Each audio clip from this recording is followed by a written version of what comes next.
اب آگے بڑی کام کی بات کی، کہا کہ اللہ سے دو چیزوں کا سوال کرو۔ پہلا سوال، اے اللہ ہمارے عیبوں پر پردہ ڈال دے، اللہ مستر عوراتنا، اے اللہ ہمارے عیبوں پہ پردہ ڈال دے، وآمن رواتنا، اور خوف کی چیزوں سے ہمیں امن دے دے۔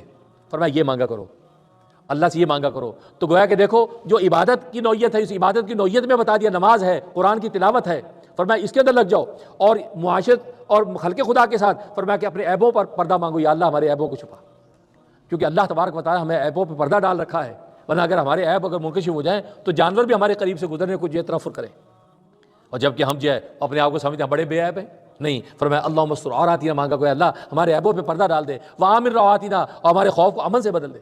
اور دنیا کے اندر یہ دو چیزیں ہیں، انسان ایک تو اپنے عیب چھپاتا پھرتا رہتا ہے، دوسرا خوف، کہیں کھانے کا خوف، کہیں پینے کا خوف، بھوک کا خوف، کہیں جو وہ موت کا خوف، کہیں دوسرے قانونی خوف، آئینی خوف، کتنے خوف جمع ہیں، کبھی کہیں بے اولاد ہو جانے کا خوف، کبھی بے شادی رہ جانے کا خوف، تو کتنے خوف ہیں۔ فرمایا ان خوفوں سے پناہ مانگو، یا اللہ یہ خوف سے پناہ۔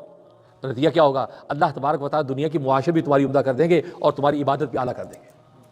تو یہ ہے وہ حقیقت کہ انسان دنیا کے اندر جو اس انداز سے جب زندگی گزارتا ہے کہ انسان اللہ کی عبادت، اور عبادت کے دو بنیادی جز جو بتائے، قرآن کریم کی تلاوت اور دوسرا نماز کے سجدے، اور ادھر جو معاشرت کے اندر جو آپ نے رہنا ہے، اپنے عیبوں پر پردہ مانگو، یا اللہ ہمارے عیبوں پہ پردہ ڈال دے اور ہمارے خوف کو امن سے بدل دے، کیونکہ طرح طرح کے خوف انسان کو اس لاحق ہوتے ہیں۔ اس خوف کی بنیاد پہ انسان کبھی ڈپریشن میں، آج کی دنیا میں ڈپریشن میں جاتا ہے، انزائٹی، آج میری جاب نہ چھوٹ جائے، آج یہ باس ناراض نہ ہو جائے، آج یہ نہ ہو جائے، خوف۔ پھر اس کے آمن رواتنا مانگا کرو، اس سے کیا ہوگا؟ تمہاری معاشرت اچھی ہو جائے گی، عبادت بھی اعلیٰ، معاشرت بھی اچھی، تو ربنا آتنا فی الدنیا حسنہ وفی الآخرۃ حسنہ وقنا عذاب النار کی شان تمہیں نصیب ہو جائے گی۔